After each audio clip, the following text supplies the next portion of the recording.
नमस्कार दोस्तों, स्वागत है हमारे YouTube चैनल में। दोस्तों, फार्मासिस्ट क्लास दूसरा है, T pharma second year biochemistry, जिसमें जो चैप्टर हम पढ़ाने वाले हैं एंजाइम।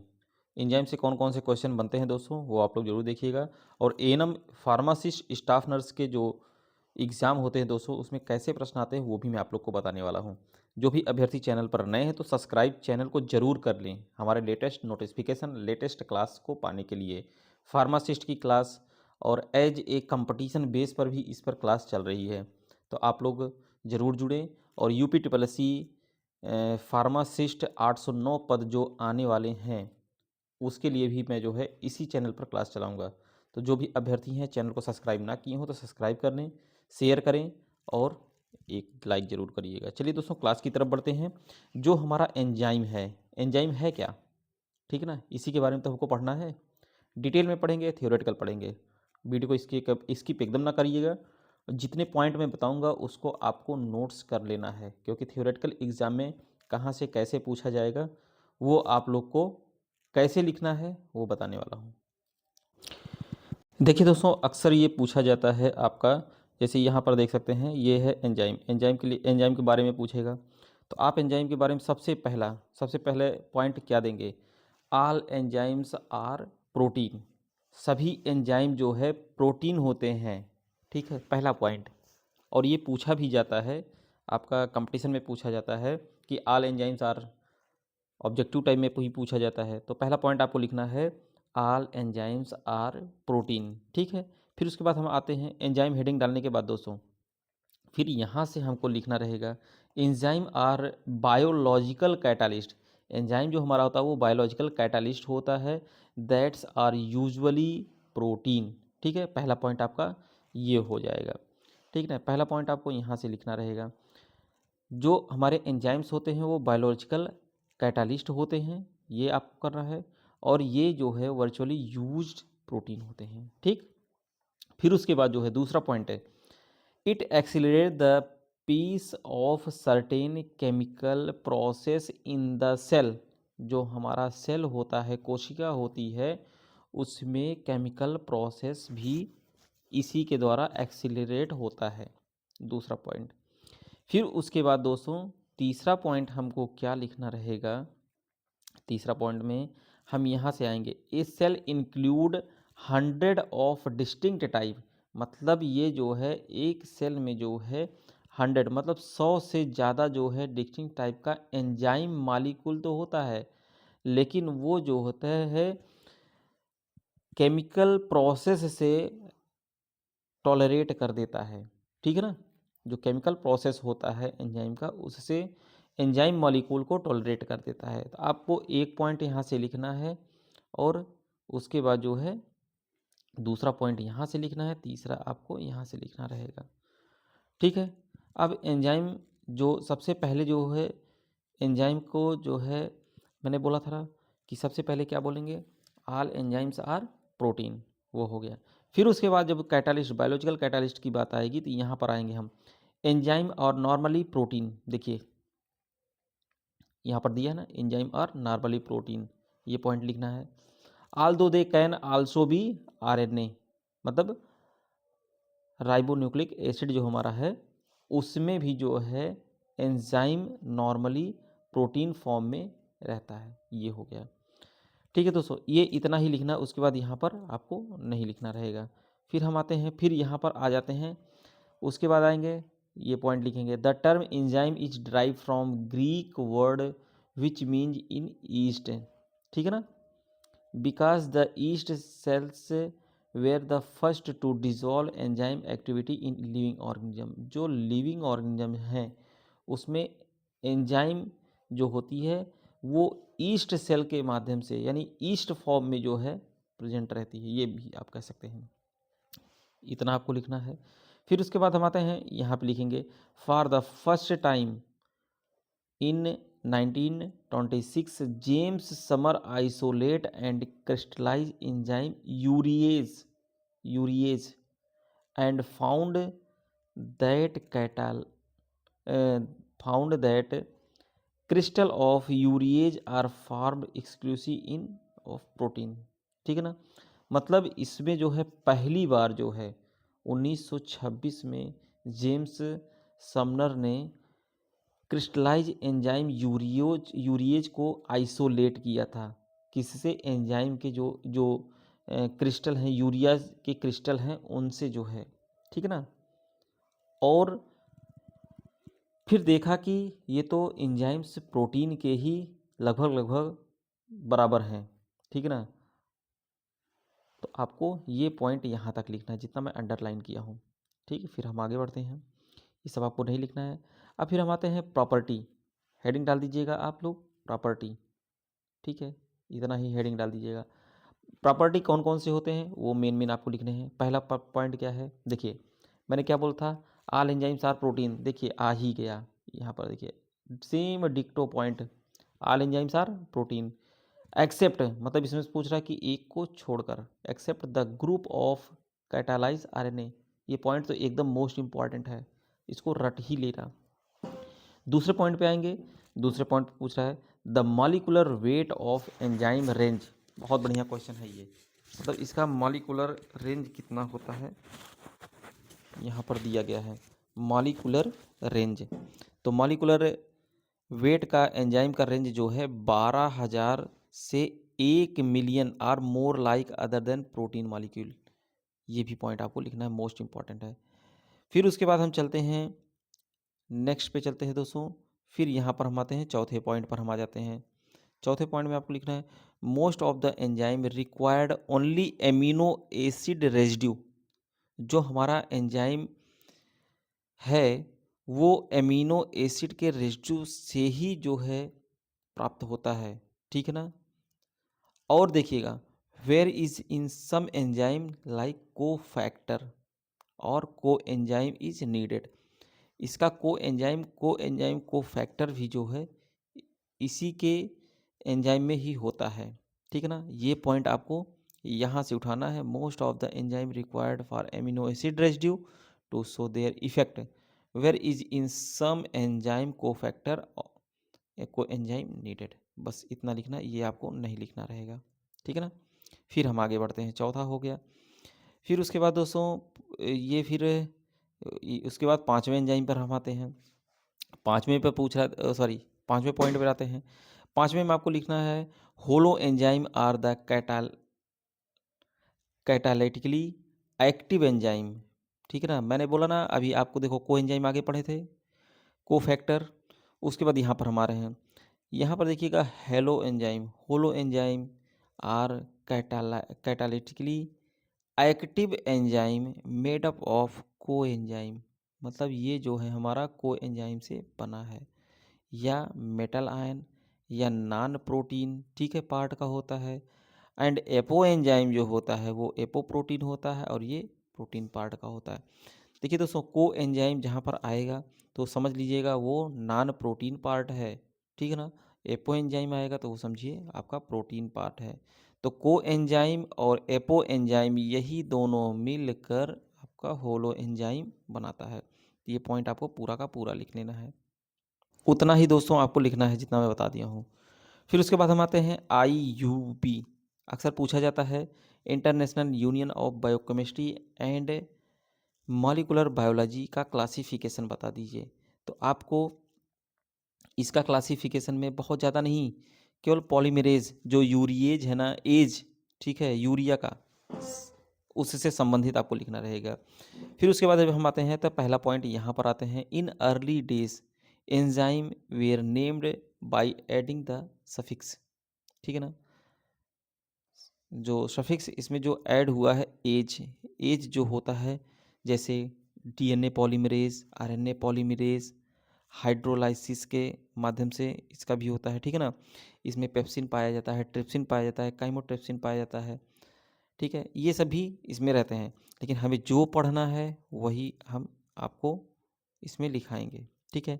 अब यहाँ से हम आ जाते हैं, इसमें दिया है देखिए, in early day enzyme were name adding suffix, ठीक है। सफिक्स मीन्स क्या होता है, सफिक्स का मतलब जैसे कहते हैं हिंदी में बोला जाता है प्रत्यय, ठीक है। कहते हैं इसका सफिक्स क्या होगा, तो इसमें एंजाइम में एज जोड़ दिया जाता है तो टू सबस्ट्रेट, ठीक है ना। उसके बाद और to a word or phrase defining the activity. Example ये लिखना रहेगा, यहाँ से पूरा आपको लिखना है ये। DNA polymerase enzyme catalyse polymerization of nucleotide to term as DNA and urease enzyme catalyze urea hydrolysis. जो यूरिएज एंजाइम होगा वो यूरिया का जो है हाइड्रोलिसिस करेगा। तो ये पॉइंट आपको पूरा का पूरा लिखना है, यहाँ तक लिख लेना है। फिर नेक्स्ट पॉइंट पर हम आते हैं। नेक्स्ट पॉइंट में देखिए दोस्तों, अब ये भी पॉइंट आपको बनाना ही है। यहाँ से लिख लिएगा, some enzyme are named by their discover on the basis of their function. मतलब कुछ एंजाइम ऐसे होते हैं कि उसके मतलब डिस्कवरर के नाम पर जो है और उसके फंक्शन के नाम पर रख दिए जाते हैं। जैसे अब आपका ये देखिए पूरा का पूरा यहाँ से लिखते आइएगा। जैसे आपका जैसे एग्जाम्पल के तौर पर ले लीजिए पेप्सिन। पेप्सिन क्या है? ये हमारा ये डाइजेस्टिव एंजाइम है। अक्सर आप पढ़ते होंगे। अच्छा, आप लोग जैसे एक एरिस्टोजाइम सिरप आता है, एरिस्टोजाइम में आप देखिएगा ना, उसमें पेप्सिन ज़रूर रहता है। आप मार्केट में जाइएगा, मांगिएगा, कह दीजिएगा कि हमको एरिस्टोजाइम में सिरप दे दीजिए। देखिए एरिस्टोजाइम, जाइम से ही पता चल रहा है कि इसमें कोई ना कोई एंजाइम पड़ा हुआ है। और एंजाइम जो हमारे होते हैं वो डाइजेस्टिव एंजाइम भी होते हैं, ठीक है ना। प्रॉपरली वो डाइजेशन के लिए ही बढ़िया काम करते हैं। आप लोग एक बार मार्केट से देख लीजिएगा, कोई भी डाइजेस्टिव एंजाइम लीजिएगा ना, उसमें ज़रूर देखिएगा पेप्सिन ज़रूर होगा। ये पॉइंट आपको लिखना है, डाइजेस्टिव एंजाइम पेप्सिन। अब पेप्सिन जो है, ठीक है, जो ये डाइजेस्टिव एंजाइम जो ड्राइव्ड हुआ है वो पेप्सिस से हुआ है। पेप्सिस का मतलब ही क्या होता है? डाइजेशन, ठीक है ना। फिर उसके बाद जो है लाइसोजाइम जो होता है, लाइसिस, ठीक है, लाइसिस ऑफ बैक्टीरिया, मतलब जो सेल वाल है वहाँ से टूटकर जो है टूटती है। फिर उसके बाद बैक्टीरिया, लाइसिस का मतलब टूटना ही होता है दोस्तों। फिर उसके बाद हम यहाँ पर आते हैं, ये पॉइंट पूरा का पूरा लिखना रहेगा आपको। पेप्सिन मीन्स डाइजेशन, मतलब डाइजेस्टिव एंजाइम हमारा पेप्सिन होता है। फिर lysozyme, sorry isozyme responsible for cell wall of lysozyme. दोस्तों लाइसोजाइम है, आइसो नहीं। Lysozyme responsible for the cell wall of lysis of bacteria, ठीक है। ये पॉइंट आपको यहाँ से यहाँ तक लिखना रहेगा। फिर उसके बाद जो है पेप्सिन हमारा हो गया। फिर यहाँ पर आते हैं, फिर दूसरा पॉइंट आपको यहाँ से यहाँ तक लिखना रहेगा। बता रहे हैं कहाँ से, some enzyme named they are derived from their source. ऐसे ही जैसे पेप्सिन वहाँ पर था, वैसे यहाँ पर देख सकते हैं trypsin. Trypsin is produce for pancreatic tissue after rubbing it with glycine. यहीं तक आपको लिखना ही रहेगा, यहाँ से उठाइएगा। मतलब जो ट्रिप्सिन हमारा होता है वो भी एक एंजाइम से ही वो ड्राइव्ड है और उन्हीं के नाम पर ये रखा गया है। ये कहाँ से होता है? जो पैनक्रियाटिक हमारा टिश्यू होता है वहाँ, मतलब आफ्टर रबिंग ये पैनक्रियाटिक टिश्यू से ही निकलता है दोस्तों। तो ये हो जाएगा आपका, इतना ही आपको यहाँ पर लिखना रहेगा। उसके बाद दोस्तों जो हमारा एंजाइम का क्लासिफिकेशन है, ठीक है, टाइप ऑफ रिएक्शन कैटालाइसिस और क्लास है, ठीक है ना। अब जैसे आपको हेडिंग ये डालना है क्लासिफिकेशन ऑफ एंजाइम, इंटरनेशनल भी लिख सकते हैं, कोई बात नहीं है। अब जैसे अभी हमने क्या पढ़ा था, एंजाइम, एंजाइमेज, ठीक है, ऑक्सीडो रिडक्टेज, लाइगेज, ठीक है। जैसे एज अगर जहाँ पे आ जा रहा है, एज अगर आ गया तो समझिए वहाँ पर एंजाइम है। इसी से आपको पकड़ लेना है, एज अगर कहीं भी आ रहा है तो डीएनए पॉलीमरेज, तो समझिए कि वहाँ पे भी आपका एंजाइम है। एज शब्द जहाँ आ जाए समझिए कि वहाँ पे एंजाइम के बारे में ही आपको बता रहा है। अब सर जैसे देखिए हम यहाँ पर आते हैं, ऑक्सीडो रिडक्टेज। ऑक्सीडो रिडक्टेज है क्या? ठीक है, ऑक्सीडो रिडक्टेज क्या होता है? ये देखिए दोस्तों, ऑक्सीजन देखिए, ऑक्सीडो रिडक्टेज साफ साफ बता रहा है कि यहाँ पर ऑक्सीजन का ही रिडक्शन हो रहा है और कुछ नहीं हो रहा है, ठीक है ना। अब जैसे यहाँ पर देख सकते हैं पहला पॉइंट, यहाँ पर देखेंगे दे कैटालाइज ऑक्सीडेशन और एंड रिडक्शन रिएक्शन। सीधे कह रहा है कि ऑक्सीडेशन रिडक्शन रिएक्शन हो रहा है, यानी ऑक्सीडो रिडक्टेज, ऑक्सी से ऑक्सीजन, ठीक ना, ये आप याद रखिएगा। अब इसमें जो होता है हमारा क्या बोलते हैं, इसमें हमारा जो होता है ये आपको पॉइंट पूरा का पूरा ही लिखना रहेगा। जैसे एग्जांपल के तौर पे देखेंगे हम, pyruvate dehydrogenase catalyze the oxidation of pyruvate to acetyl coenzyme A में, ठीक है ना, ऑक्सीजन का ही रिडक्शन हो रहा है यहाँ पर, तो आपको ये लिख लेना है। फिर उसके बाद हम आते हैं ट्रांसफिरेज पर। अच्छा, ट्रांसफिरेज का मतलब ही देखिए, ट्रांसफिरेज मतलब ट्रांसफ़र हो रहा है, ठीक है ना, यानी अगर ऐसा देखा जाए कि कोई ना कोई केमिकल ग्रुप है या कंपाउंड है, ठीक है ना, उस केमिकल ग्रुप का उस कंपाउंड अदर कंपाउंड में ट्रांसफ़र हो रहा है। जैसे मान लीजिए आप डी फॉर्म फर्स्ट ईयर में थे, ठीक है ना, उसके बाद आपने रिएक्शन किया, जब रिएक्शन किया तब जाके आप डी फॉर्म सेकेंड ईयर में पहुँचे। जब डी फॉर्म सेकेंड ईयर में पहुँचे हैं रिएक्शन के बाद जो है, मीन्स कैटालिस्ट, कैटालिस्ट आपका क्या है, एग्ज़ाम, ठीक है, जब एग्ज़ाम देंगे आप तभी तो आप डी फॉर्म सेकेंड ईयर में जाएंगे। तो उसी हिसाब से ये ट्रांसफिरेज जो है किसी कैटालिस्ट के माध्यम से किसी केमिकल ग्रुप से किसी अदर कंपाउंड में ट्रांसफ़र हो रहा है। जैसे आप डी फार्मा से, डी फार्मा फर्स्ट ईयर से सेकेंड ईयर में ट्रांसफ़र हुए हैं as a chemical group like exam और कैटालिस्ट लाइक एग्ज़ाम के माध्यम से डी फॉर्म सेकेंड ईयर में, ठीक है ना, उसी हिसाब से ये है। अब आशा करता हूँ कि समझ गए होंगे आप। ट्रांसफिरेज का मतलब ट्रांसफ़र हो रहा है। ट्रांसफ़र क्या हो रहा है, सीधे आपको ये लिखना है the catalyst, the catalyse, list नहीं, the catalyse the transfer of chemical group from one to other compound, ठीक है ना, यही आपको लिखना है।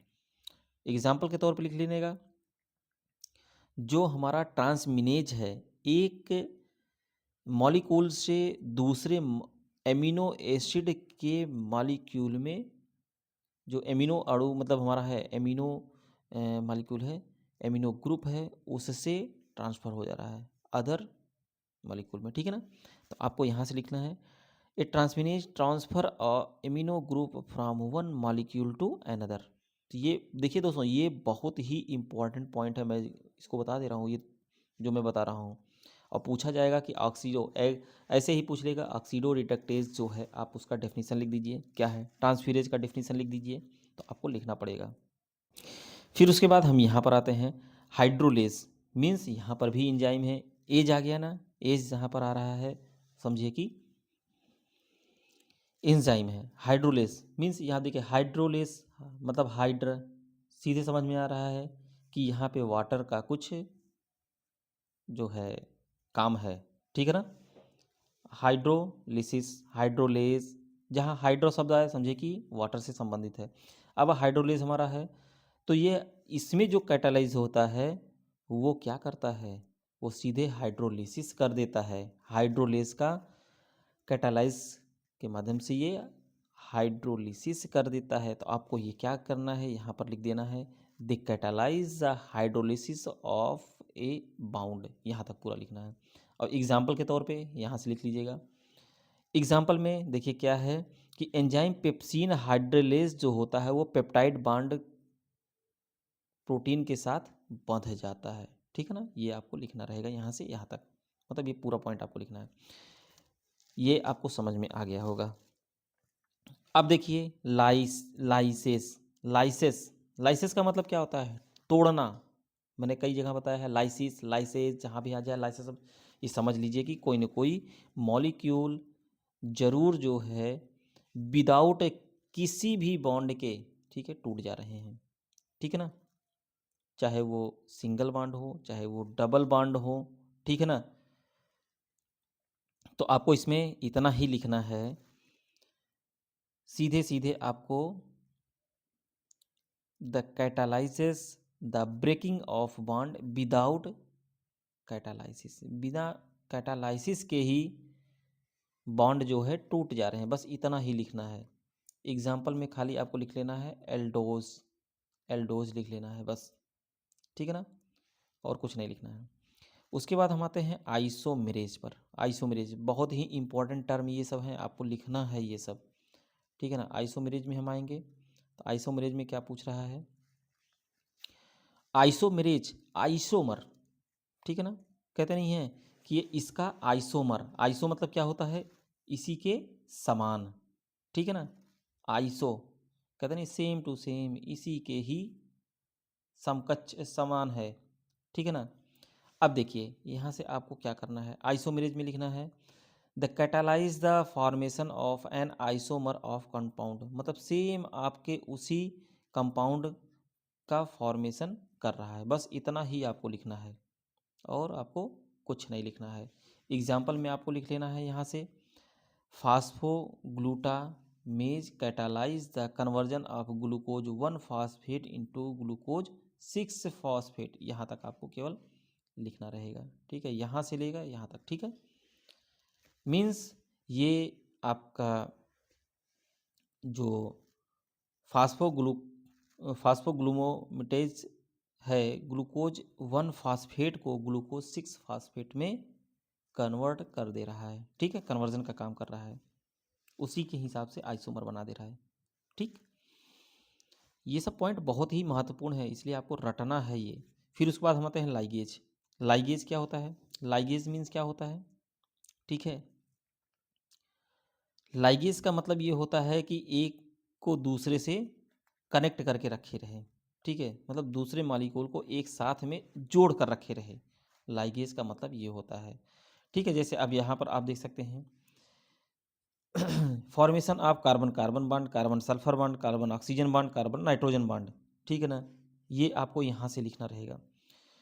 फिर उसके बाद यहाँ से आपको they catalyse the association of 2 molecule, मतलब 2 मॉलिक्यूल, मैंने बोला ना 2 मॉलिक्यूल को आपस में जोड़े रहेगा, चाहे सिंगल बॉन्ड से जोड़ेगा चाहे डबल बॉन्ड से जोड़ेगा।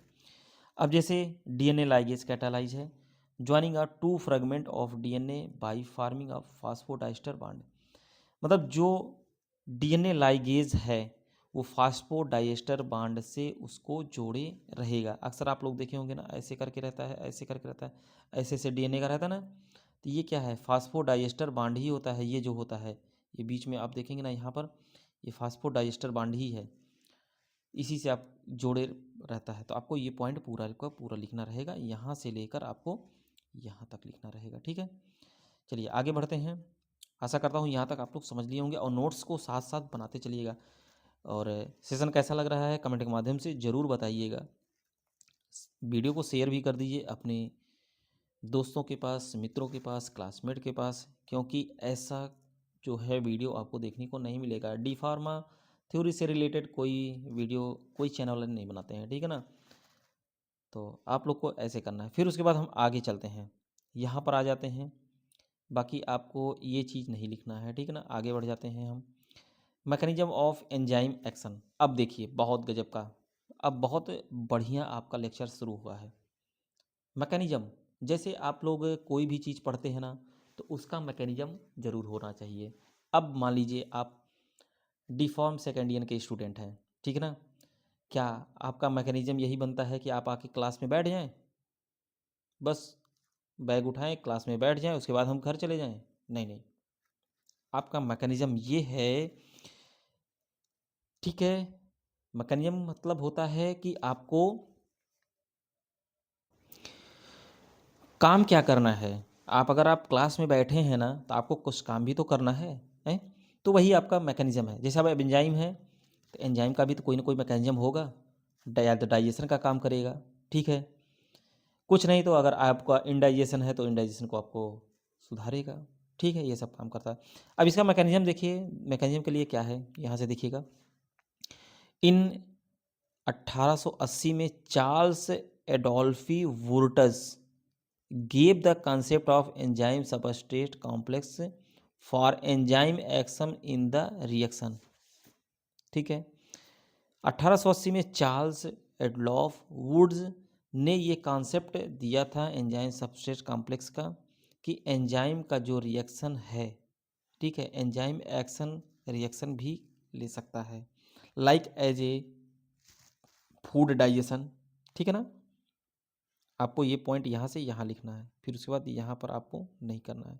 फिर उसके बाद हम आगे आते हैं।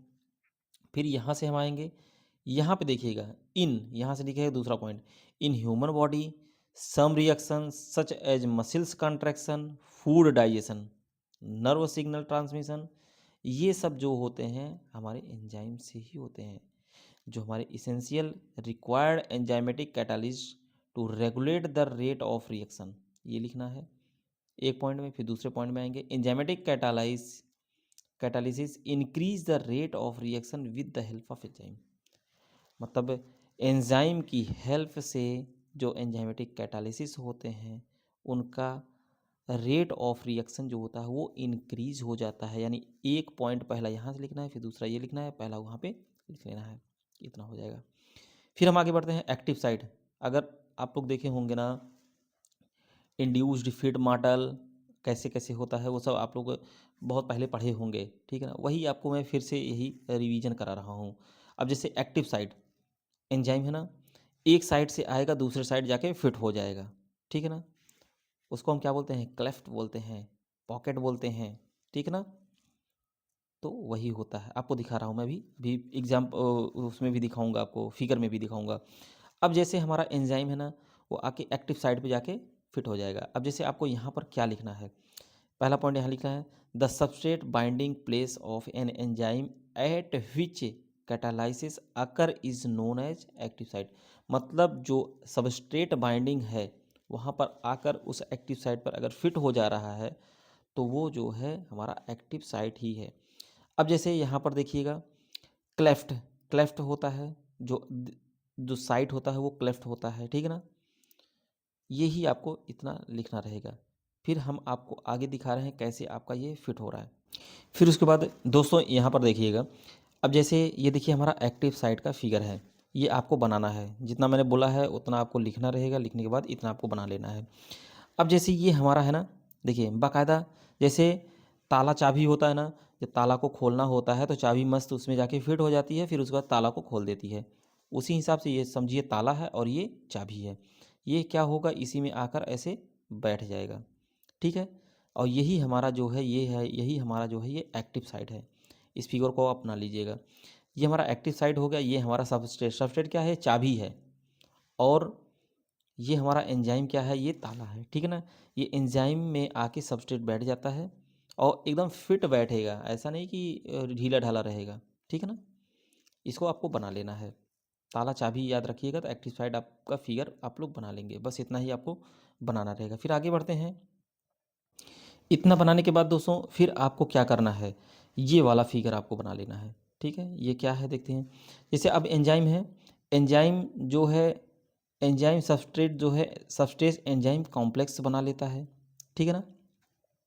एंजाइम सबस्ट्रेट जो होता है वो ऐसे आएगा, एंजाइम रहेगा और सबस्ट्रेट दोनों मिलकर जो है, देखिए यहाँ पर देख सकते हैं ना, यहाँ पर देखिएगा ये एंजाइम और ये सबस्ट्रेट दोनों मिलकर एंजाइम सबस्ट्रेट कॉम्प्लेक्स बनाएंगे, और एंजाइम सबस्ट्रेट कॉम्प्लेक्स से जो एक प्रोडक्ट फॉर्मेशन होगा, और फिर उसके बाद जो बचेगा फिर वो एंजाइम में आ जाएगा।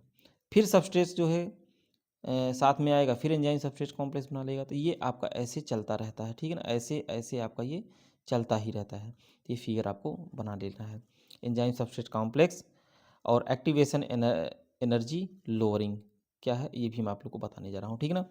इसका मैकेनिज्म आपका यही होता है, तो आपको ये दोनों लिख लेना रहेगा, ठीक है। फिर उसके बाद हम आते हैं, अब नेक्स्ट हेडिंग डालिएगा आप लोग यहाँ पर, एंजाइम स्पेसिफिसिटी, यहाँ से आपको हेडिंग डालना है। एंजाइम स्पेसिफिसिटी क्या है, अक्सर देखिए स्पेसिफिक कहते नहीं है, स्पेसिफिक होना चाहिए, मतलब एकदम परफेक्ट होना चाहिए, ठीक है, एकदम परफेक्ट होना चाहिए। उनका कहने का मतलब ये है, जैसे एंजाइम स्पेसिफिसिटी है ना, एकदम पूरा सा पूरा बहुत बढ़िया होना चाहिए, कहीं कोई जो है दिक्कत परेशानी नहीं होनी चाहिए। मीन्स जैसे अभी हमने एक्टिव साइड का बताया, ताला और चाबी, ठीक है ना, वो एकदम चाबी ताले में जाके एकदम फिट हो गया, कहीं कोई परेशानी हुई नहीं, ताला खुल गया, घर के अंदर आप आसानी से पहुंच गए। तो वैसे ही जब ताला जब खुलेगा तो आप उसी हिसाब से अपने घर के अंदर प्रवेश कर पाएंगे, उसी हिसाब से जैसे ये एंजाइम है, अगर एंजाइम सही से वर्क करेगा तो आपका जो है, जैसे मान लीजिए अभी मैंने पेप्सिन के बारे में बताया ना, अगर पेप्सिन अच्छा वर्क करेगा, अगर जैसे एरिस्टोजाइम सिरप आप लेकर आएँ, सपोज दैट एग्जांपल के तौर पे, ठीक है, एरिस्टोजाइम आप सिरप लेकर आएँ, एरिस्टोजाइम क्या है, वो हमारा एंजाइम है। एरिस्टोजाइम में कौन सा एंजाइम है, पेप्सिन, ठीक है, पेप्सिनेज एंजाइम, पेप्सिन। तो वो अगर बढ़िया होगा तो हमारे एक्टिव साइट पर, मीन्स जो हमारा एक्टिव साइट है, इंडाइजेशन हुआ है, उसको डाइजेस्ट कर देगा वो हमारा डाइजेस्टिव एंजाइम, तब तो हम मानेंगे हाँ बहुत बढ़िया है, नहीं तो फिर नहीं सही रहेगा। तो वही स्पेसिफिसिटी देखा जाता है। अब हमको इसमें क्या लिखना है, जो लिखना है वही मैं आप लोग बता रहा हूँ। अब यहाँ पर आते हैं, enzyme specificity, the capacity of enzyme to choose a specific substrate, specific substrate मैंने बोला ना, like pepsin, from the set of a similar chemical compound is refer to as a specificity. बस आपको यही इतना ही लिखना है जितना मैंने अंडरलाइन किया है। फिर हम आप आगे बढ़ते हैं। अक्सर पूछा जाता है कि ये इसको कितने कैटेगरी में, एंजाइम स्पेसिफिसिटी को कितने कैटेगरी में, कितने ग्रुप में बांटा गया है, तो 6 ग्रुप में। जो 6 ग्रुप है दोस्तों, जो मोस्ट इंपॉर्टेंट है वही मैं आप लोग को बताऊंगा, बाकी आपको नहीं बताऊंगा, ठीक है। चलिए, 6 ग्रुप में पहला ग्रुप जो है बॉन्ड स्पेसिफिसिटी। अब देखिए मैंने क्या बोला था, किसी न किसी बॉन्ड से वो जुड़ा होगा, ठीक है। अब बॉन्ड स्पेसिफिसिटी ही यहाँ पर आया है, देख सकते हैं, यानी एंजाइम जो है वो एक सेलेक्टिव जो सबस्ट्रेट है उससे जो है ज़रूर जुड़ा है किसी न किसी बॉन्ड के माध्यम से, चाहे वो ग्लाइकोसाइड बॉन्ड हो, चाहे वो स्टरलिंकेज बॉन्ड हो, ठीक है ना। तो आपको ये लिखना रहेगा यहाँ पे बॉन्ड स्पेसिफिसिटी में, enzyme that exhibit bond specificity are selective to substrate acquiring similar bond and structure. पहला पॉइंट यहाँ से लिखना है। और दूसरा पॉइंट आपको लिखना है, दूसरा पॉइंट यहाँ से लिखना है, such as like peptide, glycoside and ester linkage, ठीक है ना। दूसरा पॉइंट आपको यहाँ से लिखना है, पहला पॉइंट आपको यहाँ से लिखना है और यहाँ तक ही लिखना रहेगा, और दूसरा यहाँ तक ही। आगे बढ़ते हैं, और बॉन्ड स्पेसिफिसिटी का दोस्तों यहाँ से है, जैसे अल्फ़ा एमाइलेज एंजाइम, ठीक है ना। अब ये सब बस इतना ही लिख लीजिएगा, अल्फ़ा एमाइलेज एंजाइम ही लिख लीजिएगा, ये सब आपको नहीं लिखना है। आगे बढ़ते हैं। अब जैसे देखिए दोस्तों यहाँ पर पेप्टाइड बॉन्ड है, ठीक है ना। अब मैं इसको आपको फिगर के माध्यम से मैं बता दे रहा हूँ, यहाँ पर देखिएगा।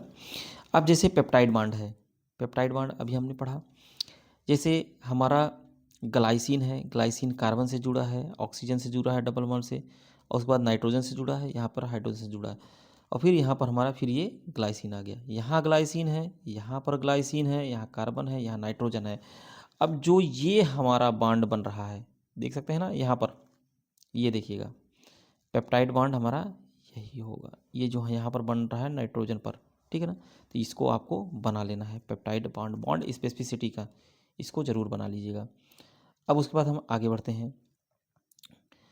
दूसरा है ग्रुप स्पेसिफिसिटी, यानी ग्रुप स्पेसिफिसिटी का मतलब है कि ये जो एंजाइम है ये किसी ना किसी स्पेसिफिक ग्रुप से ज़रूर जुड़ा होगा, चाहे वो डबल बॉन्ड से जुड़ा हो, चाहे सिंगल बॉन्ड से जुड़ा हो, जिससे भी जुड़ा हो, ये जुड़ा होगा। तो ग्रुप की स्पेसिफिसिटी इसको हम बोलेंगे। तो इसमें क्या लिखना रहेगा आपको, the enzyme acquiring group specificity is specific to a bond and the group that surrounded the bound this specificity surpasses the bond specificity. यहाँ तक आपको लिखना रहेगा, ठीक है ना। यही आपको इतना ही लिखना है, ठीक है, जितना मैं अंडरलाइन किया हूँ। फिर उसके बाद एग्जाम्पल में आपको पेप्सिन लिख लेना है, ठीक है। और इधर ये यहाँ पर देख सकते हैं, एग्जाम्पल में आपको ये पेप्सिन लिखना है, ये आपको नहीं लिखना है, ठीक है ना। पेप्सिन लिखना है, पेप्सिन लिखने के बाद आपको यहाँ पर देखिए पेप्सिन का क्लीवेज यहाँ पर है। अब देखिए ये मोस्ट इंपॉर्टेंट है, पेप्सिन लिखें, पेप्सिन लिखने के बाद अब आप यहाँ पर आएंगे, देखिए इसको लिखना है मैं जैसे लिख रहा हूँ यहाँ पे देखिए शार्ट फॉर्म में है, आपको पूरा लिखना रहेगा। अब जैसे ग्लाइसिन है, GLY, ग्लाइसिन हो गया, एलानिन हो गया, फिनाइल एलानिन हो गया, ग्लूटामिन हो गया, टायरोसिन हो गया, फिर ग्लाइसिन हो गया, मेटफॉर्मिन हो गया, ट्रिप्टोफान हो गया, फिर ग्लाइसिन हो गया। तो ये आपको यहाँ पर लिखना है। अब देखिएगा जैसे ये यहाँ पर इस तरह से दिया है ना, इसमें एक एन टर्मिनल होगा, एक पेप्सिन क्लीवेज होगा और दूसरा सी टर्मिनल होगा। तो अब देखिए यहाँ पर देख सकते हैं हम, जैसे ग्लाइसिन एलानिन लिया गया, फिर उसके बाद जो है ये जो दोनों ग्लाइसिन एलानिन जो है ये टर्मिनल फेज हो गए। फिर उसके बाद जो है फिर यहाँ से जो है ब्रेकेज हुआ तो फिनाइल एलानिन से फिर ग्लूटामिन में हुआ, फिर ये दोनों का ब्रेकेज हुआ तो फिर यहाँ से आप टायरोसिन और ग्लाइसिन हुआ और मेटफॉर्मिन हुआ, फिर इन तीनों का ब्रेकेज हुआ तो ट्रिप्टोफान और ग्लाइसिन हो गया। ठीक है, यही क्लीवेज, क्लीवेज का मतलब टूटना, ठीक है, बीच से टूटना, 2 पार्ट से 3 पार्ट से, ठीक है ना। तो ये पेप्सिन का क्लीवेज है। फिर उसके बाद हम आते हैं ट्रिप्सिन में। दूसरा आपका एग्जाम्पल है, यहाँ पर देख सकते हैं ट्रिप्सिन। अब ट्रिप्सिन में देखेंगे, ट्रिप्सिन क्लीवेज, वो पेप्सिन क्लीवेज था, अब ये ट्रिप्सिन है। ट्रिप्सिन में देख सकते हैं यहाँ पर एग्जाम्पल में आपको ट्रिप्सिन लिखना है, ये आपको नहीं लिखना है, आपको ये लिखना रहेगा। अब देखिए ग्लाइसिन है, ग्लाइसिन जो टूटा हिस्टीडीन में टूटा। आप पेप्सिन में देख सकते हैं हिस्टीडीन नहीं है वहाँ पे, ठीक है ना। ट्रिप्टोफान है, यहाँ पर हिस्टीडीन है, ये ध्यान में रखिएगा। ट्रिप्सिन लिखा आपने, लिखने के बाद जो है ग्लाइसिन है, ग्लाइसिन के बाद हिस्टीडीन है, हिस्टीडीन का एलानिन है, ग्लूटामिन है, फिर लाइसिन है, फिर आर्जिनिन है, फिर ग्लासिन है, फिर उसके बाद देख सकते हैं मेटफॉर्मिन है यहाँ पर, फिर फिनाइलएलानिन। ट्रिप्टोफान इसमें नहीं है, यानी ट्रिप्टोफान हमारा जो है पेप्सिन में होता है और हिस्टीडीन हमारा जो है ट्रिप्सिन में होता है, यही आपको लिखना रहेगा। फिर हम आपको आगे बढ़ते हैं काइमोट्रिप्सिन।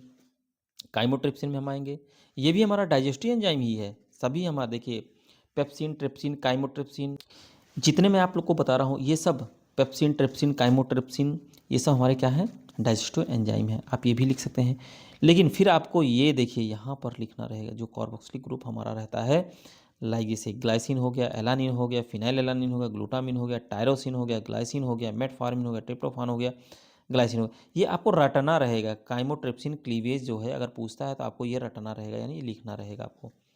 ये हो गया, इतना ही आपको लिखना है, ज़्यादा नहीं लिखना है, ठीक है।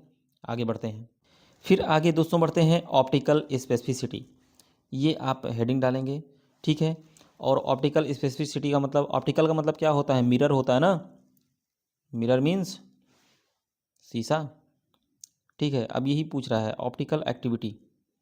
अब देखिए जैसे यहाँ पर आप देख सकते हैं ना, सेम यल एलानिन ऑक्सी रिडक्टेज है ना, एंड एल एलानिन है।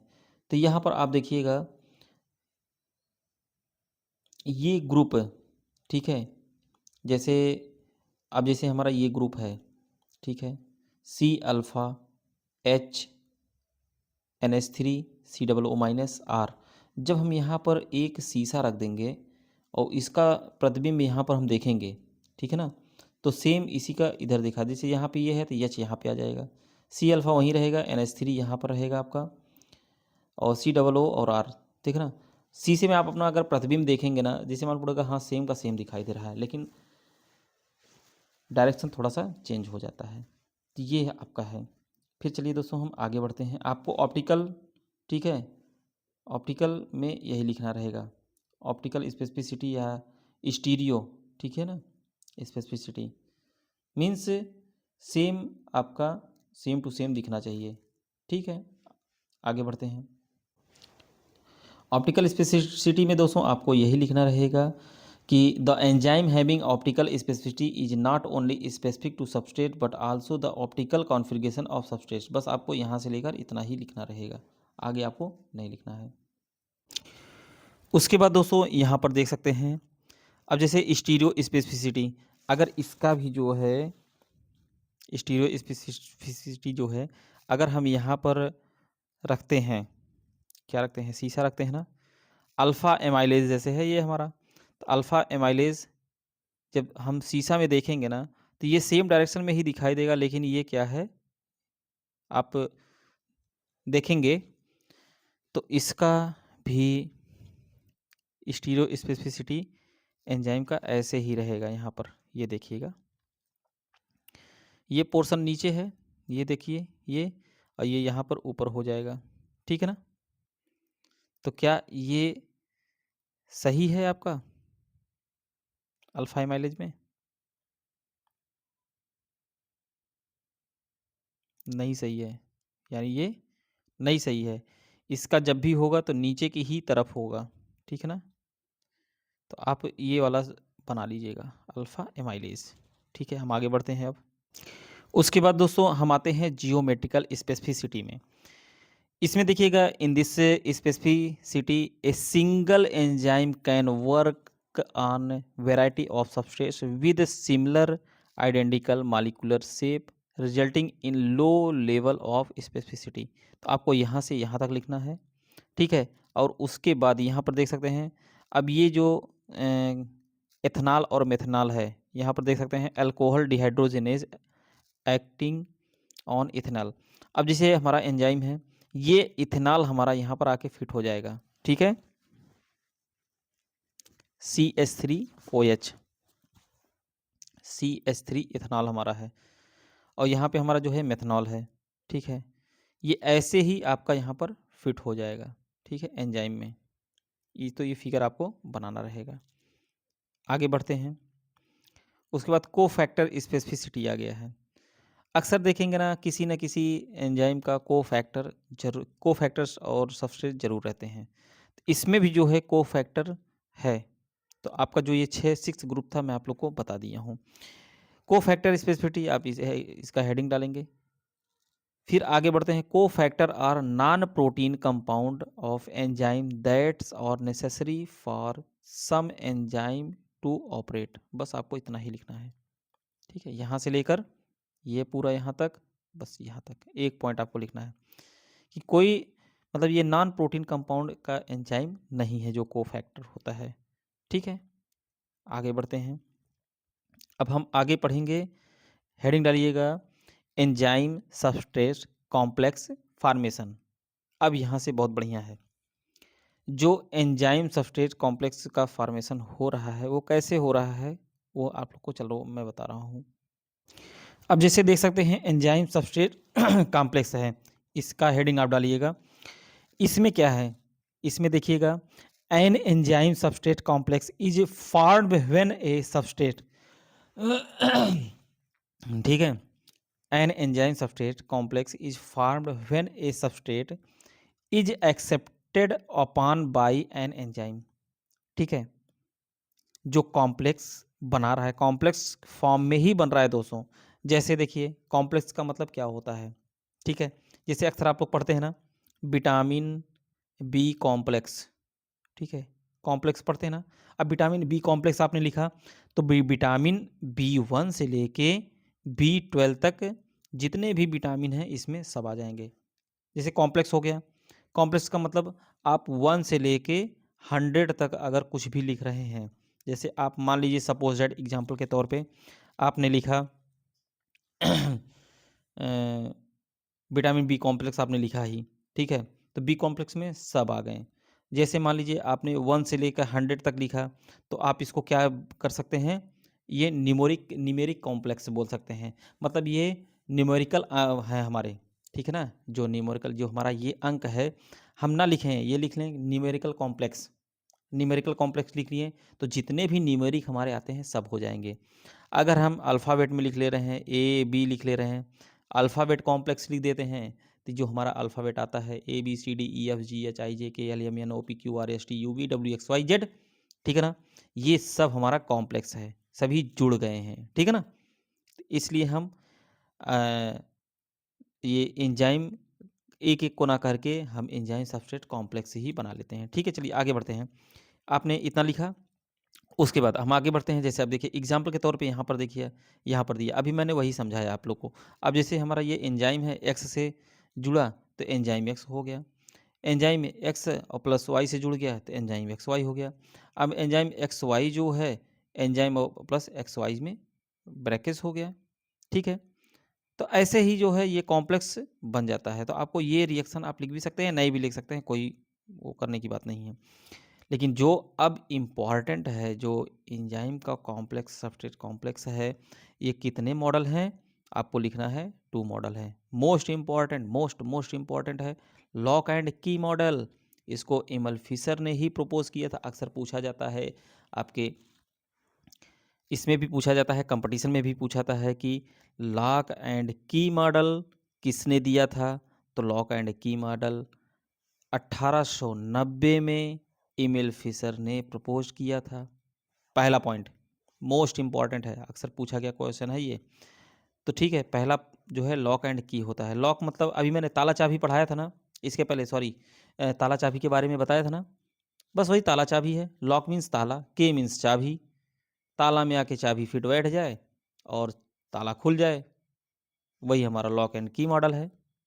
इसके पहले जो आपको एंजाइम का जो इन्होंने समझाया था, और एमिल फिशर ने क्या है, इसको ताला चाबी के माध्यम से समझा दिया। एक अभी आएगा इंड्यूस्ड फिट, मिस वो भी उसी में है। मतलब जो भी खुले, जो भी हो, हमारा एकदम फिट परफेक्ट होना चाहिए। ये नहीं कि ताला में चाबी डालें, उसके बाद ऐसे ऐसे हिलाते रहें, और जब बहुत हिलाएंगे तब उसके बाद जाके ताला खुलेगा। कभी कभी होता है ना ऐसा, तो वो हमारा ये इस पे वो फिट नहीं बैठेगा। ठीक है ना, जो आप लोग सोच रहे हैं ना, फिट का मतलब होना परफेक्ट होना है। मीन्स जैसे हम ताला में चाबी लगाएं, फट से हमारा ताला खुल जाए, है ना। चलिए आगे बढ़ते हैं हम लोग। लॉक एंड की मॉडल जो है एमिल फिशर ने ही प्रपोज किया था, आपको यहाँ तक लिखना है, ठीक है ना, बस और कुछ नहीं लिखना है। आगे बढ़ते हैं हम, यानी आपको यहीं तक ही लिखना है lock and key model proposing, ठीक है, बस यहाँ तक पहला पॉइंट।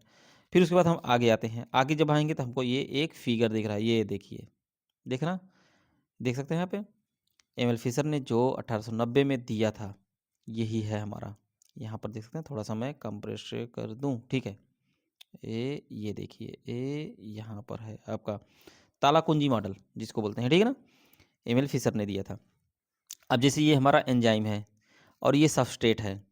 एंजाइम जो है इस सबस्ट्रेट में, एंजाइम में ये सबस्ट्रेट आकर बैठ जाए, ये तो हमारा एंजाइम सबस्ट्रेट कॉम्प्लेक्स बन जाएगा।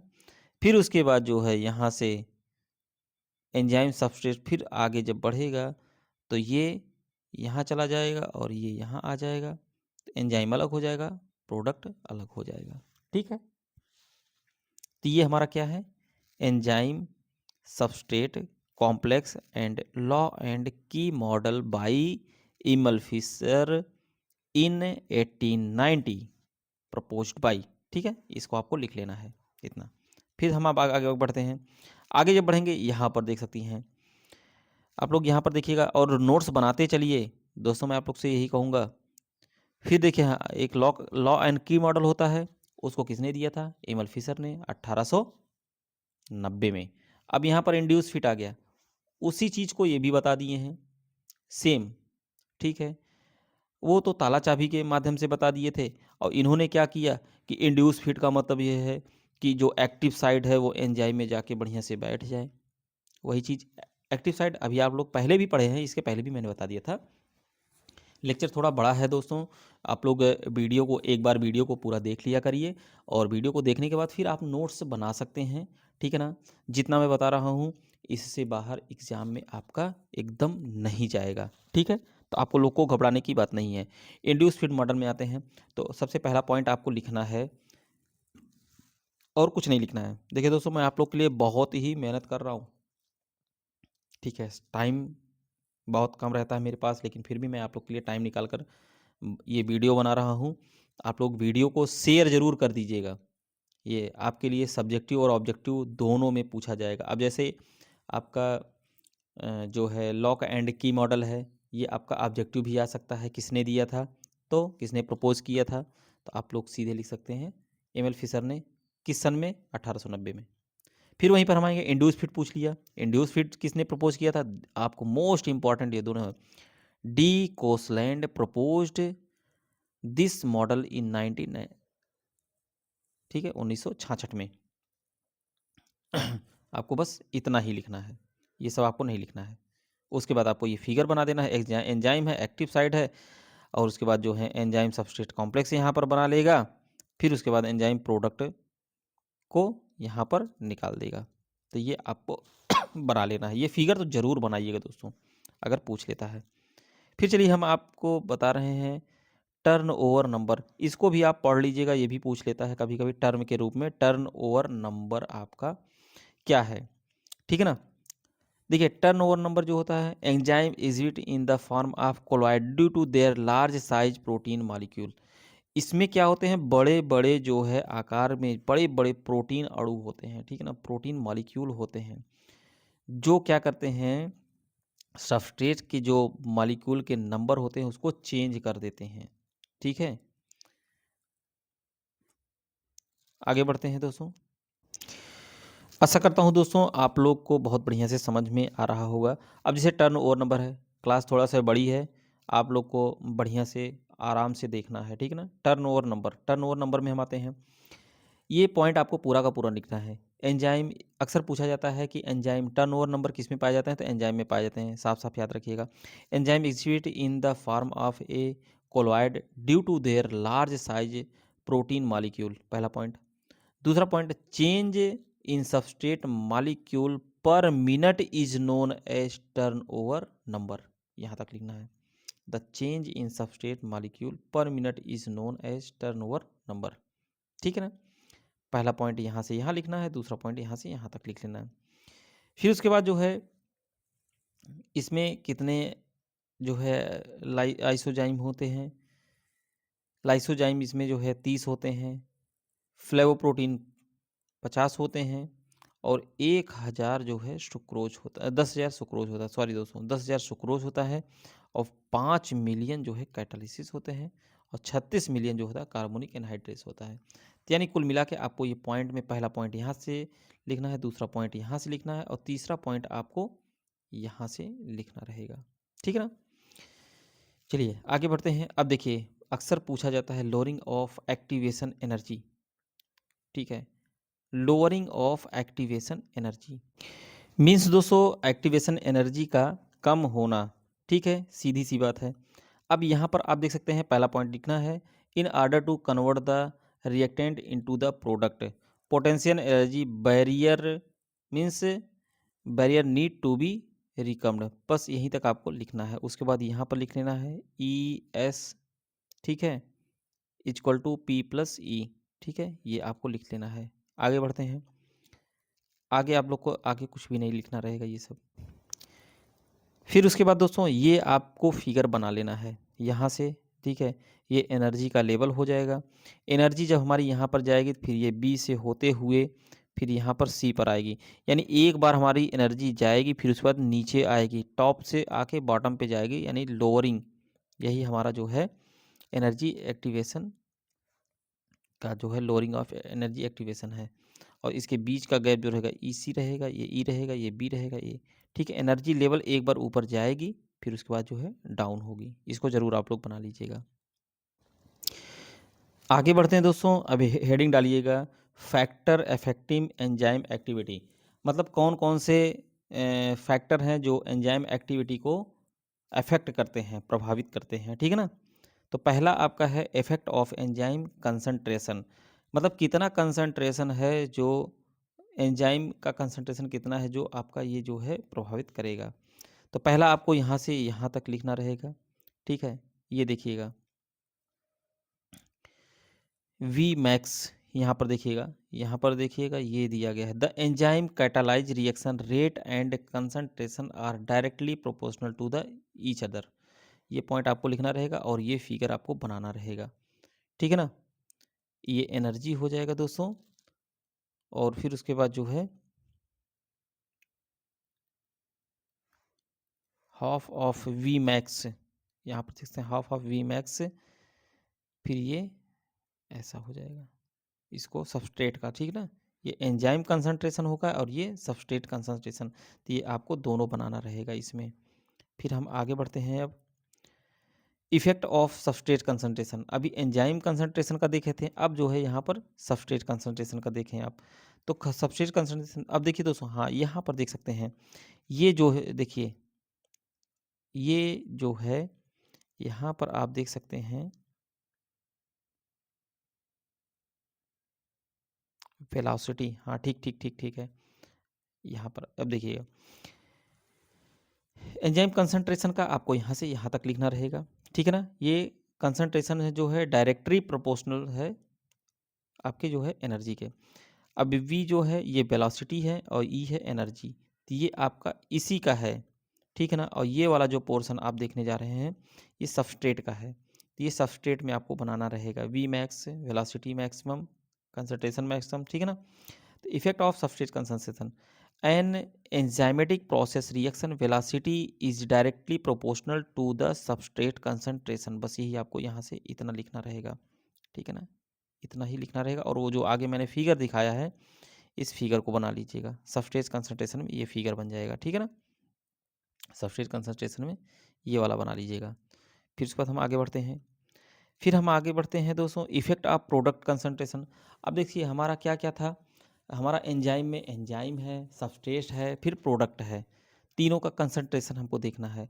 तो हमें इसमें क्या लिखना रहेगा, the enzyme activity decline of accumulation of reaction product, this phenomena can be explain by the equation. अब देखिए इक्वेशन यहाँ पर दिया गया है। अब जैसे हमारा ए है, फिर ए से E1 से कैटालाइज हुआ, बी पहुँचा, फिर E2 से सी पहुँचा, E3 से यहाँ पे हम आपका डी देख लेते हैं, ठीक है ना। ये है आपका, तो ये आपको रिएक्शन बना लेना है। फिर नेक्स्ट है इफेक्ट टेम्परेचर, टेम्परेचर भी तो होना चाहिए इसमें। अब यहाँ पर देख सकते हैं an increase in temperature lead to increase in enzymatic activity up to maximum and then decline from bell shaped curve, ठीक है ना। ये आपको यहाँ से इतना ही लिखना रहेगा। फिर उसके बाद ये आपको फिगर बना लेना है, ठीक है। यहाँ पर ये टेम्परेचर दिया गया है, ये एंजाइम का वेलोसिटी दिया गया है 10 20 30 40 50 60 70 80, ठीक है ना। फिर उसके बाद जब हमारा एंजाइम का ये वेलोसिटी यहाँ पर ऐसे आएगा, ठीक है ना, जो ये पॉइंट हमारा बनेगा यहाँ पर, ये हमारा ऑप्टिमम टेम्परेचर बनेगा, ठीक है ना। यही आपको बना लेना है, ये फिगर जरूर बनाइएगा, इफेक्ट ऑफ टेम्परेचर। फिर उसके बाद पीएच, पीएच भी तो होगा दोस्तों। अब जैसे पीएच आपका आ गया, यहाँ पर देख सकते हैं ये पॉइंट आपको लिखना है, maximal activity of most enzyme is not attend through the pH scale, यानी पीएच स्केल हमारा कितना होता है 1 से लेकर 14 तक होता है। एंजाइम वेलोसिटी यहाँ पर हमारा हो जाएगा और ये हमारा पीएच हो जाएगा यहाँ पर, ठीक है ना। जब हमारा पीएच यहाँ से जब ऐसे बढ़ेगा तो यहाँ पर हम आएंगे, तो ये जो एंजाइम की वेलोसिटी है तो ये हमारा वी मैक्स यानी मैक्सिमम वेलोसिटी हो जाएगा। और उसके बाद जब यहाँ पर हम पहुँचेंगे, क्योंकि 1 से लेकर 7 तक, 7 से लेकर 14 तक, ये आप लोग को पता ही होगा कि एसिडिक होता है, न्यूट्रल होता है, बेसिक होता है। लेकिन जब वेलोसिटी हमारी यहाँ पर पहुँचेगी, ठीक है ना, ये पॉइंट, ये हमारा ऑप्टिमम पीएच हो जाएगा, ठीक है ना। ये आपको लिख लेना है, बस इतना ही, आगे नहीं कुछ लिखना है। उसके बाद हम आते हैं effect of inhibitor and activator, ठीक है। तो जो हमारा एक्टिवेटर है उसको कैसे कैसे ये इनहिबिट करता है, उस पर कौन सा प्रभावित करता है, कैटालिस्ट कैटालाइटिक के माध्यम से। फिर आगे हम बढ़ते हैं, जैसे इसमें देखिए पूछा गया है effect of inhibitor and activator. अब देखिए इनहिबिटर जो होता है वो रोकता है, जैसे यहाँ पर inhibitor are the substance that decrease the catalytic activity of enzyme by preventing the formation of normal enzyme substrate complex, मतलब उसको इंक्रीज डिक्रीज कर देता है, इनहिबिट कर देता है, ठीक है ना।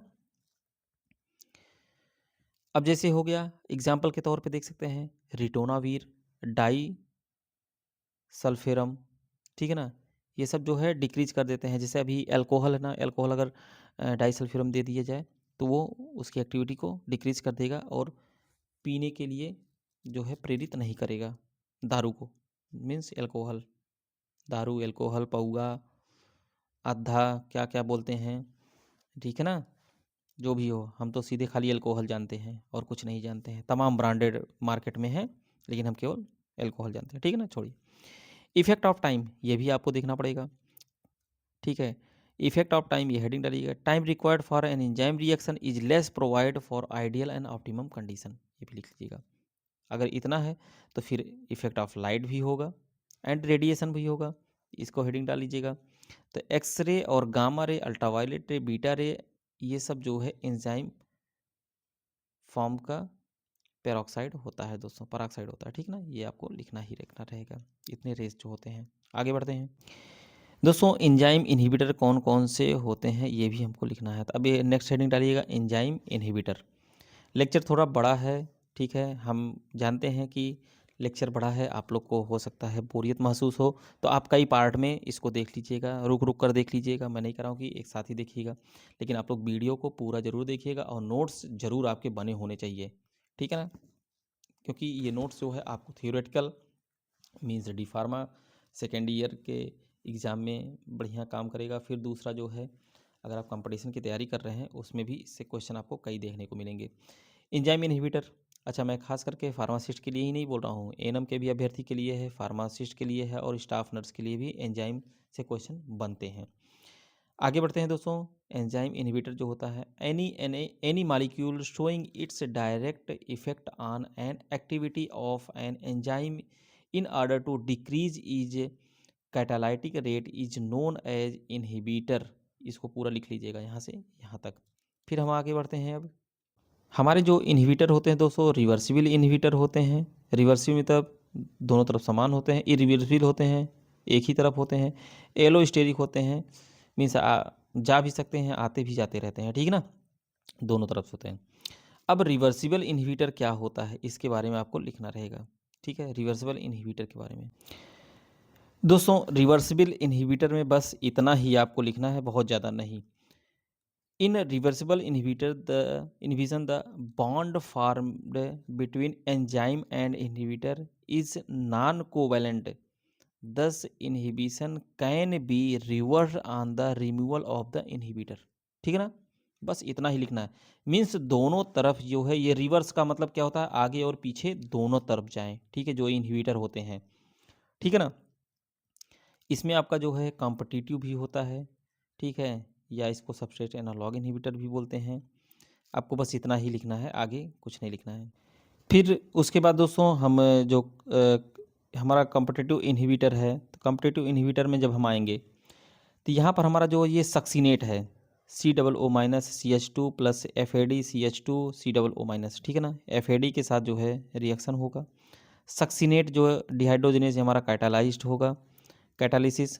फिर उसके बाद हमारा सक्सीनेट से ये जो है हमारा फ्यूमरेट में आएगा, ठीक है ना, फ्यूमरेट के में आएगा। फ्यूमरेट में आएगा तो ये हमें दिया ना, मीन्स सक्सीनेट से हमारा ये फ्यूमरेट में हुआ, ठीक है। फिर उसके बाद वहीं जो है सक्सीनेट से फ्यूमरेट में हो गया। लेकिन दोस्तों फिर वहीं हम मैलेट से अगर हम रिएक्शन कराते हैं in presence of succinate dehydrogenase से, तो कोई भी रिएक्शन हमको नहीं मिलता है। तो इसलिए आपको ये यहाँ से लेकर ये सब आपको लिख लेना रहेगा, ठीक है। ये हो गया आपका। और कॉम्पिटिटिव इनहिबिटर में जो प्लॉट जो बनता है दोस्तों, अक्सर पूछा जाता है कॉम्पिटिटिव इनहिबिटर में जो प्लॉट बन रहा है वो कौन सा है, तो लाइन वियर बर्क प्लॉट, इतना ही आपको लिख लीजिएगा और कुछ आपको लिखना नहीं है। और एक चीज़ और लिखिएगा दोस्तों, अक्सर पूछा जाता है यूज्ड ऑफ कॉम्पिटिटिव इनहिबिटर किस किस में यूज करते हैं, एंटीबायोटिक्स में यूज करते हैं, एंटी कैंसर ड्रग में यूज करते हैं, और हाइपरटेंशन और आर्थियोस्क्लेरोसिस में भी यूज किया जाता है, लाइक गाउट वगैरह में भी यूज करते हैं। तो दोस्तों ये आपको लिख लेना है, हेडिंग डाल लीजिएगा, used competitive inhibitor used antibiotic, anti cancer, ठीक है ना, एल्डोस्टेरोसिस, हाइपरटेंशन एंड गाउट में, ठीक है। आगे बढ़ते हैं। आगे दोस्तों यहाँ पर दिया है enzyme and their clinical significance. अब इसमें क्या क्या है देखिए, जो एंजाइम है, आपको एंजाइम के बारे में ही मैं पढ़ा रहा हूँ। ये जो क्या नाम है टेबल है, इस टेबल को आपको बनाना पड़ेगा। अब देखिए जैसे ये यहाँ पर आप देख सकते हैं एंजाइम, यहाँ पर आप एंजाइम डालिएगा, यहाँ सबस्ट्रेट डालिएगा, इनहिबिटर डालिएगा और क्लिनिकल सिग्निफिकेंस, ये इंपॉर्टेंट बहुत है। अब जैंथिन ऑक्सीडेज जैसे है ना, इसका सबस्ट्रेट क्या है, हाइपोजैंथिन है। इनहिबिटर क्या है, ओलोप्यूरिनॉल है, ठीक है ना, एलोप्यूरिनॉल है। लेकिन ये यूज कहाँ पर होता है, जैंथिन ऑक्सीडेज जो होता है ये यूज होता है गठिया, गठिया बाई बतास जो होता है ना उसमें use for control of gout, gout means गठिया बाई बतास, उसके लिए ये यूज होता है। अब हम फिर आगे अगला एंजाइम दूसरा है मोनो एमिनो ऑक्सीडेज, जहाँ पर डेज आ गया, एज आ गया, समझिए कि ये एंजाइम ही है। सीधे पहला पॉइंट लिखिए, ऑल एंजाइम्स आर प्रोटीन, पहला पॉइंट, ठीक है ना। लेकिन मोनो एमिनो ऑक्सीडेज एंजाइम जो है ये कैटाकोलेमाइंस होते हैं, ठीक है। इफेड्रिन और एम्फिटामिन इसका इनहिबिटर होता है, और ये यूज कहाँ पर होता है, कैटेकोलेमाइन के लेवल को बढ़ाने के लिए, ठीक है ना। फिर उसके बाद हम आते हैं most most most most important दोस्तों, यहाँ पर आ जाइए, एसिटाइल कोलिन एस्ट्रेज, इसको मोस्ट मोस्ट इम्पॉर्टेंट करिए। तो एसिटाइल कोलिन होता है और इसका सक्सिनाइल कोलिन इसका इनहिबिटर होता है, और यूज कहाँ पर होता है दोस्तों, ये मसल्स रिएक्टेंट में होता है जब सर्जरी होती है, आपको ये लिखना है। फिर उसके बाद डाईहाइड्रोफोलेट रिडक्टेज जो होता है दोस्तों, ये भी मोस्ट इम्पॉर्टेंट है, इसको रट लीजिएगा। डाईहाइड्रोफोलेट रिडक्टेज ये भी जो होता है कॉम्पिटिटिव इनहिबिटर में ही है दोस्तों। पैरा एमिनो बेंजोइक एसिड अक्सर पूछा जाता है, PABA, पाबा का फुल फॉर्म बताइए, तो पैरा एमिनो बेंजोइक एसिड, इसका इनहिबिटर जो होता है सल्फोनामाइड होता है दोस्तों। ये एंटीबायोटिक होता है, सल्फानिलामाइड दोस्तों। और ये जो होता है फोलिक एसिड, सीधे डाईहाइड्रोफोलेट है ना, सीधे फोलेट से फोलिक एसिड का ये सिंथेसिस करता है, मतलब बैक्टीरियल, हाँ, ये prevent bacterial synthesis of folic acid, ठीक है। फोलिक एसिड में जो अगर बैक्टीरियल सिंथेसिस हो रहा है उसको रोकता है। अब आते हैं, बहुत बढ़िया दोस्तों, ये भी मोस्ट इम्पॉर्टेंट है, विटामिन के रिडक्टेज। विटामिन के जो होता है वो ब्लड को क्लॉट करने के लिए होता है, ये तो आपको पता ही है। तो विटामिन के ये होता है, और डाइक्यूमरॉल जो है इसका इनहिबिटर होता है, और ये एक्ट एज एंटीकोगुलेंट, मतलब थक्का रोधी, खून का थक्का बनाने के लिए होता है। फैटी एसिड सिंथेसिस दोस्तों, ये भी एंजाइम ही है। पाइरिडॉक्सिन, पाइरिडॉक्सिन क्या होता है दोस्तों, विटामिन B6, ठीक है ना। आइसोनिकोटिनिक एसिड हाइड्राजाइड जो होता है दोस्तों, इसका इनहिबिटर होता है, और ये जो होता है फैटी एसिड जो होता है आपको पता है एंटी ट्यूबुलर में काम आता है, ठीक है ना। तो आपको ये सब जो है बढ़िया से लिख लेना है। तो दोस्तों हम समझ सकते हैं कि ये जो टेबल है, आप लोग इस टेबल को बहुत बढ़िया से लिख लीजिएगा, ठीक है ना। आगे बढ़ते हैं, कॉम्पिटिटिव अभी हम लोग पढ़ रहे थे। अब आते हैं हम नॉन कॉम्पिटिटिव में। नॉन कॉम्पिटिटिव इनहिबिटर जो होता है दोस्तों, जो एक साइड से जुड़ेगा लेकिन फिट तो नहीं बैठेगा, ठीक है, लेकिन दूसरी साइड से वो दूसरे बॉन्ड से निकल भी जाएगा, ठीक है। वैसे बहुत इंपॉर्टेंट तो नहीं है, लेकिन आपको यहाँ से इतना ही लिख लीजिएगा। An enzyme process additional site other than the active site, where is a non competitive inhibitor reversible bind है, आपको इतना ही लिख लेना है, यही ए और बी आप लोग यहाँ पर लिख लीजिए। देखिए फिट नहीं बैठ रहा है, ठीक है ना। फिर उसके बाद आगे बढ़ते हैं दोस्तों। आगे बढ़ने से पहले देख सकते हैं अनकम्पिटिटिव इनहिबिटर, कम्पिटिटिव पढ़े, नॉन कम्पिटिटिव पढ़े दोस्तों। अब देखिए अनकम्पिटिटिव भी आ गया है। अनकम्पिटिटिव क्या होता है, एंजाइम सबस्ट्रेट कॉम्प्लेक्स के साथ तो जुड़ता है, लेकिन जो फ्री एंजाइम मॉलिक्यूल होते हैं उसके साथ नहीं जुड़ता ये, ठीक है ना। तो यही आपको लिख लेना है uncompetitive. An uncompetitive inhibitor also bind at a allosteric site, but the binding take place only with the enzyme substrate complex and not the free enzyme molecule। आपको ये पूरा का पूरा लिख लेना है। आगे बढ़ते हैं। अब अभी तक हम पढ़ रहे थे रिवर्सिबल, अब आते हैं इरिवर्सिबल इनहिबिटर। तो जो इरिवर्सिबल इनहिबिटर होते हैं दोस्तों, वो कोवैलेंट बॉन्ड के साथ एमिनो एसिड रेजिड्यू से इरिवर्सिबल फॉर्म में जुड़े होते हैं।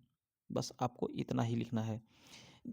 जैसे आपका आता है सिस्टीन हो गया, ठीक है, SH ग्रुप हो गया, सेरीन हो गया, और OH ग्रुप हो गया। तो आपको यहाँ से लिखना है, पहला पॉइंट आपको लिखना है, देखिए यहाँ से, irreversible inhibitor from covalent bond with the amino acid residue present near or to the active site, this inactive the enzyme permanently, ठीक है ना।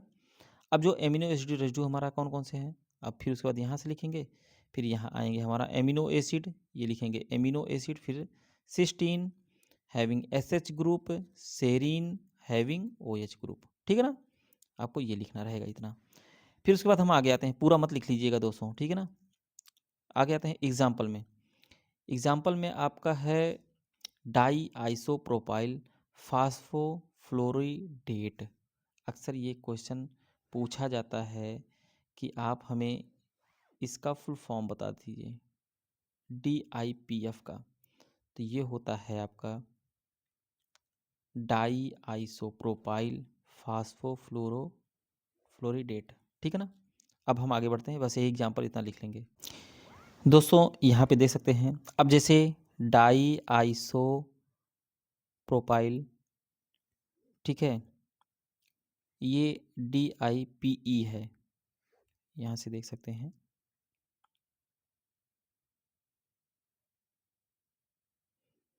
हाँ, डाई आइसोप्रोपाइल फास्फोफ्लोरिडेट, जैसे ये है ना आपका, ये देखिएगा। अब एंजाइम है, एंजाइम CH2OH, ठीक है, के साथ में ये डाई आइसोप्रोपाइल फास्फोफ्लोरिडेट से जुड़ा एंजाइम बना। उसके बाद फिर यहाँ पर देख सकते हैं, फिर HF आपका निकल गया। तो ये आपको रिएक्शन पूरा का पूरा लिखना रहेगा, ठीक है। आगे बढ़ते हैं, इंडोएसिटामाइड, ठीक है। अब दोस्तों आइडोएसिटामाइड जो होता है, ये भी एक एंजाइम है, और ये भी जो है एक सिस्टीन से दूसरे सिस्टीन रेसिड्यू को एक्टिविटी के माध्यम से मॉडिफाई करता है, ठीक है ना। अब जैसे देख सकते हैं यहाँ पर आपको ये पॉइंट पूरा का पूरा यहाँ से यहाँ तक लिखना है। Function as a diagnostic tool in the determine if an enzyme required one or more cysteine residue for its activity so as a modify other cysteine residue, ठीक है ना। अब जैसे हमारा एंजाइम है, एंजाइम के साथ CH2SH ICH2COONH2, ठीक है। फिर उसके बाद हमारा जब ये आइसोएस्टामाइड का रिएक्शन होगा तो हमें एंजाइम मिलेगा और इसका सिस्टीन का रेसिड्यू मिल जाएगा हमें, ठीक है ना। तो ये आपको बना लेना है। नेक्स्ट पे चलते हैं। उसके बाद हम एलोस्टेरिक इनहिबिटर। एलोस्टेरिक इनहिबिटर में बहुत ज़्यादा आपको नहीं लिखना है, बस यहाँ तक लिख लिए।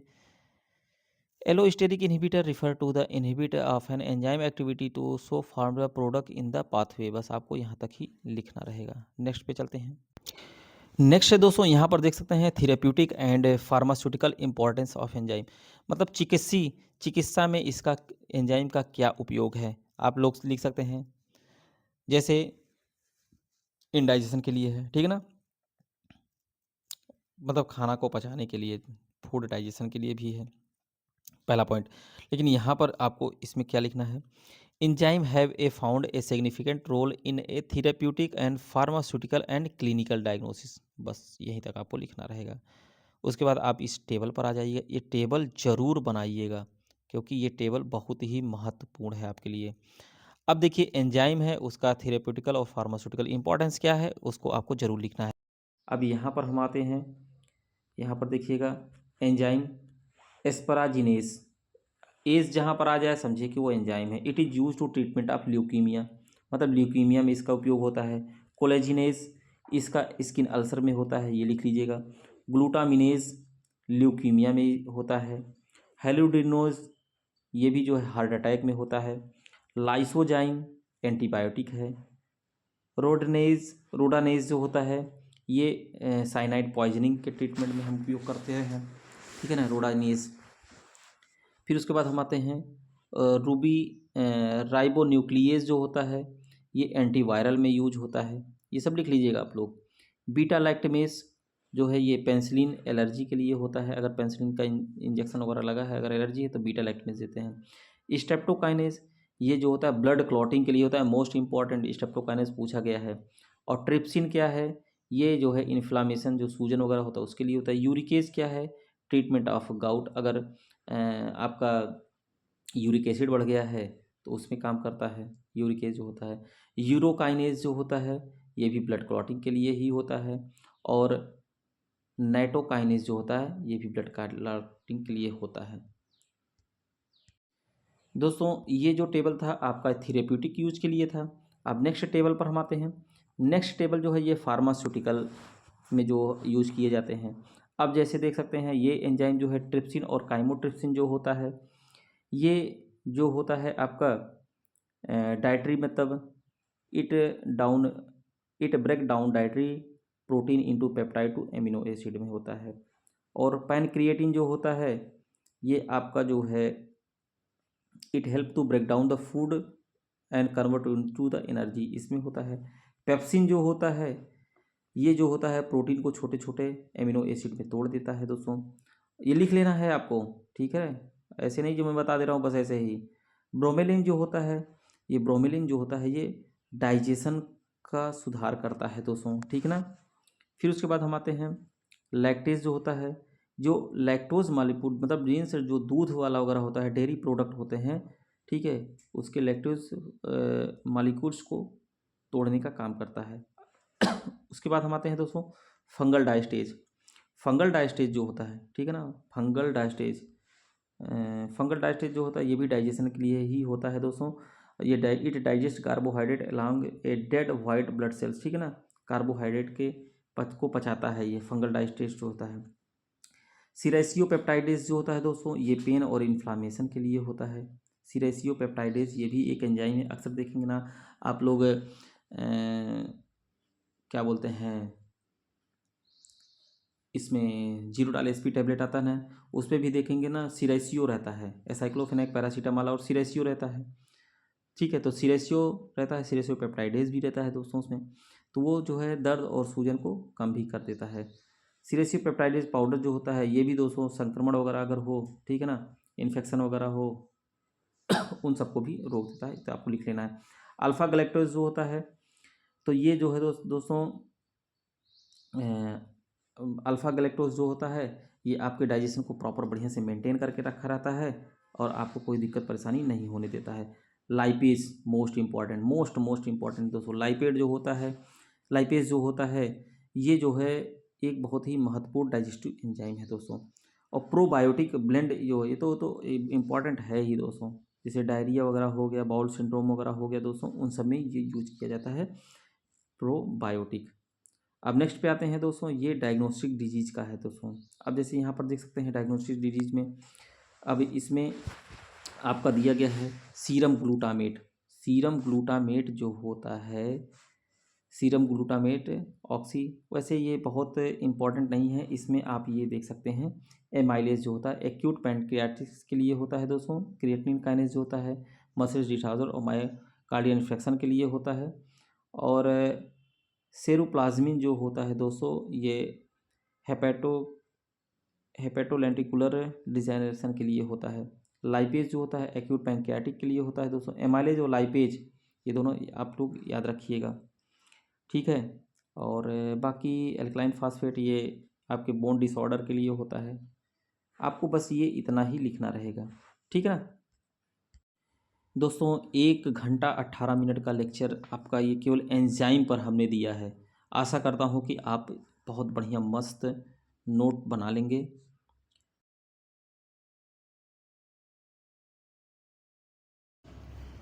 आशा करते हैं दोस्तों आप लोग बढ़िया जो है नोट्स बना लेंगे और जो भी नोट्स वगैरह हैं आप लोग बढ़िया से बनाइएगा, इसमें से काफ़ी क्वेश्चन आपको देखने को मिलेगा।